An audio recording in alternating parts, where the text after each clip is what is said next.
ماما ہمارے یہاں بڑا مشہور ہے کہ انگریز 100 سال کی پلاننگ کرتے ہیں. خیر لوگ یہ بتاتے ہوئے بھول جاتے ہیں کہ مسلمانوں نے بھی 800 سال ڈفرینٹ جگہوں پہ حکومت کری ہے, وہ بھی پلاننگ سے, عقل مندی سے چلتے ہیں.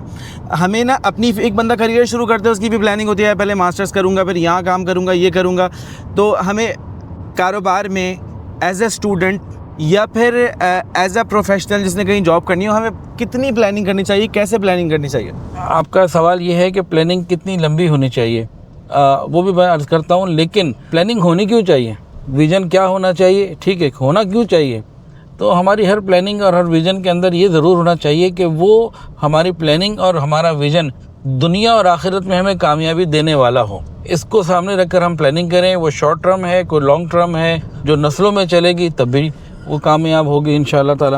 تو اصل تو ہم نیت کو دیکھیں گے. ہم دنیا اور پلاننگ, ہماری ہر پلاننگ اس طریقے سے ہو کہ دنیا اور آخرت کی کامیابی اس میں پیش نظر رہے.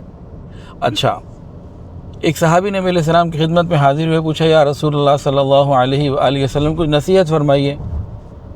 تو نبی علیہ السلام نے 3 مرتبہ ان کو فرمایا کہ اگر نصیحت کروں تم مانو گے. یہ تاکید کے لیے تھا, ورنہ ہر صحابی تو ماننے کے لیے تیار تھے, یہ ہمیں سمجھانے کے لیے تھا.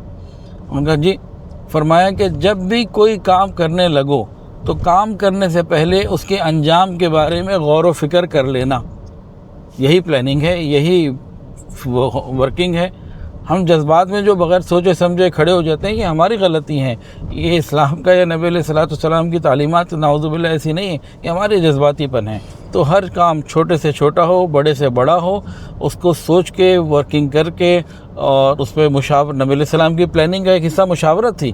صحابہ کرام سے مشاورت کیا کرتے تھے کہ اجتماعی سب کا ذہن جو ہے وہ آئے اور لگے. تو یہ سب پلاننگ کا حصہ ہے. تو ہمیں بھی سوچ سمجھ کے پلاننگ کے ساتھ کام کرنے چاہیے, چھوٹا کام ہو بڑا کام ہو. اور ویژن تو ہمیں یہ رکھنا چاہیے کہ دنیا کی کامیابی اور آخرت کی کامیابی دونوں ہی ہمیں ملے, تو پھر انشاءاللہ العزیز بہترین ہے. اب پلاننگ ہمیں تو بھئی سینکڑوں سال کی نہیں کرنی, ہزاروں اور لاکھوں سال کی کرنی ہے. تو اگر ہم لوگ اس پر آ جائیں جو نبی علیہ السلام نے ہمیں دیا ہے, تو انشاءاللہ تعالیٰ دیکھیں عمر فاروق رضی اللہ تعالیٰ نے جو اصول بنائے, وہ آج تک بعض دنیا کے ملکوں میں چل رہے ہیں, غالباً کینیڈا میں چل رہا ہے. عمر لاء آج برٹش میں پڑھایا جاتا ہے, UK کے اندر. تو وہ ساری پلاننگ تو لمبی ہیں. فقہا نے سبحان اللہ سبحان اللہ, بڑا خوبصورت نقطہ آ گیا. آج دنیا میں تقریباً 2 ارب کے قریب مسلمان ہیں کم و بیش, اور کچھ حنبلی ہیں, کچھ حنفی ہیں, کچھ شافعی ہیں, کچھ مالکی ہیں. 4 یہ میجر ہیں, اور تقریباً تمام امت ان کے پیچھے چل رہی ہے. انہوں نے جو کتابیں آج سے 1200 سال پہلے لکھ دی تھیں, اور اس میں جو مسائل لکھ دیے تھے, تو آج ان لاکھوں مسائل سے امت کے اربوں لوگ اپنے کھربوں مسائل کا حل نکالتے چلے جا رہے ہیں. 1400 سال 1300 سال سے یہ سلسلہ چلا آتا جا رہا ہے. انہوں نے جو فقہ کی کتابیں لکھ دی, مسائل لکھ دیے, وہ تو قیامت تک کے لیے لکھیں. اور انہوں نے تو اتنا سوچ کے مسائل لکھے کہ جو ان کے زمانے میں مسائل نہیں بھی پیش آئے تھے, اس کو انہوں نے سوچ کے ایزیوم کر کے کہ اگر کبھی ایسے ہوا تو پھر مسلمان کیا کرے, وہ سب کچھ تو انہوں نے لکھ کے دیا جو ان کی زندگی میں نہیں بھی تھا. تو آج اس میں جو بڑے علماء ہیں, مجتہد ہیں, بڑے حضرات ہیں, جیسے شیخ الاسلام صاحب دامت برکاتہ العالیہ, یہ عام آدمیوں کا کام تو نہیں ہے.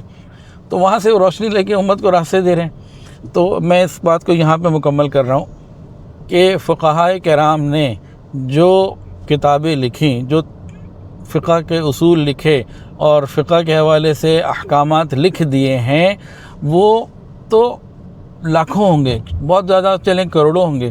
لیکن 1400 سال سے اربوں مسلمانوں کے کھربوں مسائل ان ہزاروں یا لاکھوں مسائل سے حل ہو رہے ہیں. تو یہ پلاننگ ہی تو ہے کہ نسل در نسل وہ چیز چلی آ رہی ہے. بہت تھوڑے معاملات ہیں کہ جو ان کے بعد ہمیں ضرورت پڑی 1200 سال میں, ورنہ 95% یا شاید اس سے زیادہ مسائل تو وہی چلے آ رہے ہیں. تو انہوں نے تو ایسی کتابیں لکھ دیں کہ آج تک کامیاب ہیں.